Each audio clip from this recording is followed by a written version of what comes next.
Hello, good afternoon. My name is Susie Begin, and I'm the owner of Alpha's Discovery Kids Preschool and Daycare. We have two locations, one in Mississauga and one in Oakville. Welcome to my series of videos called Early Childhood Education, Building a Better Future. So in this episode today, I'll be discussing the topic of mindfulness in early childhood. And I'll be talking about the importance of mindfulness for young children, how to support developing a mindful child, and then I'll share some strategies on how you yourself can also become a mindful parent and teach those skills to your children as well. So let's start with the topic of mindfulness. It has been growing in popularity in recent years. Parenting and early childhood education is no exception, and there's good reason for this. Mindfulness has been used by adults to reduce stress, improve overall health, and return to wellness following adversity. So for those of you that are new to this term of mindfulness, let me give you a quick definition that I really like. Mindfulness is about noticing. It's being aware of what's happening around you and inside you, and being in the present moment. So in essence, it's present moment awareness without judgment. This ability to focus your attention on the present moment is an important skill for everyone to have. It supports your overall health, well-being, and your connection with others. So we know that mindfulness is beneficial for adults, but what about children? So today, I'm going to be talking about that side of it. So we're now learning that mindfulness is just as beneficial for children as it is for adults, with the added benefit that young children will develop a positive adult-child relationship with the adults they have relationships with, whether it's teachers or parents. Another one of the benefits of teaching mindfulness to young children is that it helps them to develop self-regulation skills. They learn how to cope with a difficult situation.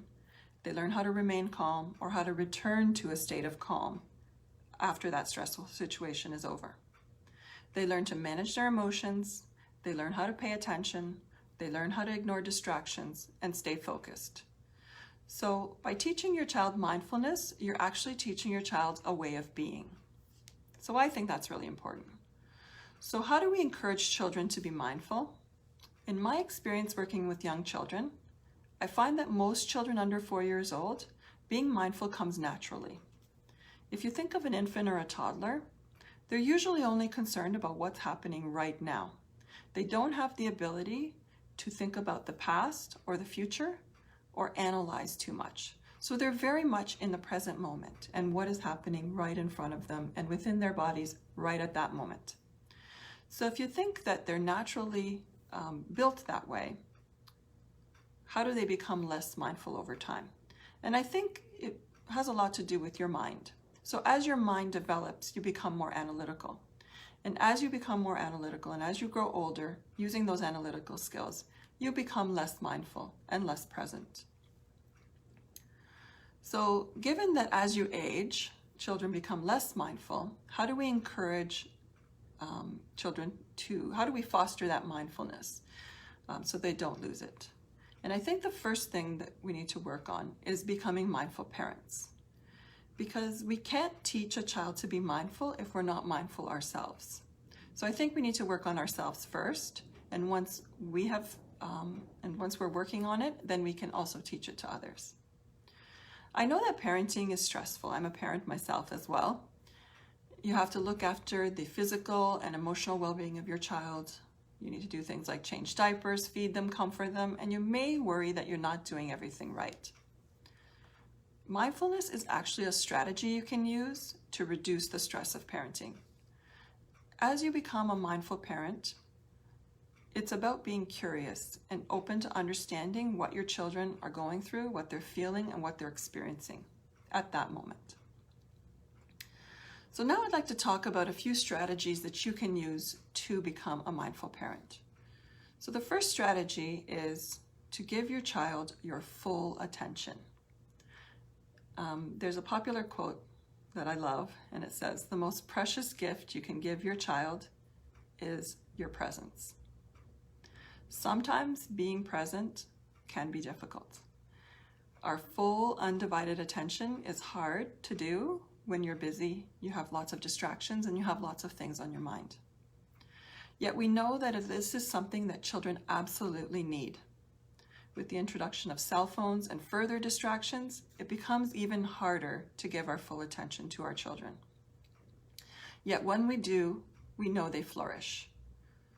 They can be seen and they can be heard. And it helps us to understand them and respond to their needs. So giving them our full attention is critical. And related to that is the second strategy I want to give you, which is listening to your child. Now, you may think, yeah, this is easy, I'm always listening. But are you really listening? And I don't mean just hearing them, I mean really listening to understand. Sometimes we're so focused on ourselves and on our own goals. For example, we want to get out of the house on time, so we're focused on that rather than what our child is saying to us at that time. So we miss out on what the child is really trying to tell us and how we can support them. Once we can understand them, then we can support them. The third strategy I want to talk about is accepting and showing compassion for both yourself and for your children. So as I said, being a parent is difficult. We all know this. It's not easy, and you may judge yourself and you may judge your child harshly. You may say things like, why do they always argue with me when it's time to leave the house? Or why do I get angry? Why do I react with anger? But learning to accept yourself as well as your negative emotions and their negative emotions is part of the process. Another thing you can do is get to know what behaviors you can expect from children at different ages. Once you know what to expect, it's easier to understand and accept them. Once you accept all these feelings, both positive and negative, you can respond without judgment and instead respond with kindness and compassion. Parents also need to take care of themselves. Self-compassion means recognizing that parenting is a process. It's a journey, and you don't always get it right the first time. Instead of judging yourself or blaming yourself for something that you've done, you can stop, you can realize that everyone struggles, and you can try again. The final strategy is to manage your own feelings and your reactions. So children will always test our limits. Being mindful does not mean that you'll never get angry. It means that you'll find the time to pause before you react. So by doing this, you're teaching your children as well to be calm and not to react too quickly in a stressful situation. When you're faced with a difficult situation, pause for a moment and take a deep breath. This helps to calm your body down, and it helps to clear your mind. And we all know that you'll probably make a better decision and have a better reaction when you're in a state of calm. So those are my strategies for how to become a mindful parent. Very simple techniques you can start using right away. So now that we've explored that, let's turn our attention to strategies for children. Here at Alpha's Discovery Kids, we've incorporated mindfulness into our curriculum. It's one of our pillars of our 4 pillars of learning. And I'd like to share some of those strategies with you that we do here so that you can do them in your own home and you can teach your child to be mindful. So these activities that I'm going to show you are designed to help you and your child experience a sense of calm connection. So the first thing I want to show you is deep breathing. So I talked earlier about taking a deep breath. Now that's really hard to do when you're in a difficult situation. When you're already upset, it's really hard to take that deep breath because you're probably breathing very shallow. So how do you teach deep breathing is to do it when you're already calm. So when you're with your child and you're both calm and not in a heated situation, you're going to want to teach deep breathing. And how you would do this, especially with young children, is to make it fun. And we have something here that we use called balloon breath. Now a balloon breath looks like a balloon. It looks like you're inflating a balloon and you're using your whole body. You can do this sitting, you can do it standing, you can do it in any position. And how you're going to do this is you're going to place your hands on your head. You're going to inflate the balloon with your arms and then deflate the balloon as you exhale. So I'll give you a little demonstration here. So I'll just step back a bit so you can see me. So you're going to put your hands on your head you're going to show them this, they're going to copy you, and you're basically going to inhale and have your arms go up like you're inflating the balloon. So you're going to take a deep breath in, and then you're going to breathe out and deflate the balloon. And you're going to do this about 2 to 4 times, because the more deep breaths you take, the more your body knows that it's okay to calm down, and everything calms down once you do this. And then the last time, you can get a little bit silly, because we all know that laughter works really great to make you feel calm. So when you breathe out, you're going to make a silly sound. So you're going to do something like this. Breathe in, breathe out. So don't be afraid to get silly. That's what's going to make it fun. And like I said, laughter always helps to make a situation more calm. So that's the balloon breath, and you can practice that and do it with your kids, and it's a great way to teach them that deep breathing technique that they can use when they're feeling stressed. So the next thing I want to show you is something involving all our senses, because once you connect with your senses, your 5 senses being taste, smell, sight, hearing, and I'm missing something, seeing. So your 5 senses, once you connect with those, you're going to be in the present moment. So we have something here called a calming kit, and we have these in all of our classrooms. And basically it's filled with stuff you can do, and you can have it around your house too. You can create your own calming kit. So when you're feeling stressed, you take out the calming kit and you explore the items inside. So the thing on top here is a sequence fabric, and when you push it one way it changes color, and when you push it the other way it changes color again. So kids love to do this. They'll spend a long time just going back and forth on this. It's tactile, it feels good, and it's very calming. So we have that on the top of our box. And then inside of our box we have a lot of other items. So when I talked about the 5 senses, so things you can see, I want to talk about my calming jar here. So this is something that you can see. Calming jars are very easy to make. You can make it with any bottle or any jar, and basically you're going to fill it with colored water and sparkles, and then you shake it up, and then you can watch it. You watch it spin, you watch it, the glitter fall to the bottom. It's very calming for children, even for adults, to watch something like this. So this is using your sense of sight. We already did touch, so this is also another one of those sequence fabrics.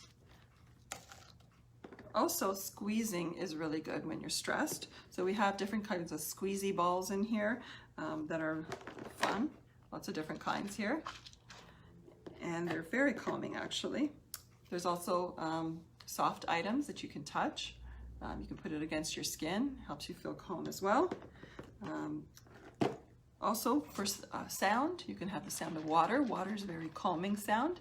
So if you have like a fountain or anything like that, or anything that with water, just even running water is a calming sound. And then sense of smell, we have lavender sachets that you can smell inside the box. We have little jars with a cotton ball inside, and basically we put essential oils in here, and you can smell them and sniff them, and they're very calming as well. We have lots of other items in here. I don't have time to go through all of them with you, but basically you get the idea that we're focusing on our senses here, and once we're doing one sense at a time, it really brings us to the present moment. So you can play games with your kids doing this too. So you can stay in a room together and say, name 5 things you can see, name 4 things you can feel, 3 things you can hear, 2 things you can smell, 1 thing you can taste. So you can go through all the senses and make it into sort of a game. And by doing that, you're really focusing on the now, the present, because your senses are present. And that helps you to focus in on that. So that's one of the strategies that we use here, and there's lots more. Like I said, you can find more of our strategies online. You can just do a search on mindfulness activities for kids. As well, you can check out our website. Our website has lots of cool mindfulness activities that you can do with your child. Our website is www.alphasdiscoveryclub.com. So I hope I've been able to give you some information. Enjoyed sharing my insights with you about mindfulness in early childhood. I really think it's so important. We think it's so important that we've included it as one of our pillars of learning here, because it's just as important as any of the academics, I think. So I hope you've enjoyed the video, and feel free to message me if you have any specific questions. You can message me here, or you can message me on our website, and I can answer anything that you'd like to know. Until next time, stay safe everyone, and thanks for watching.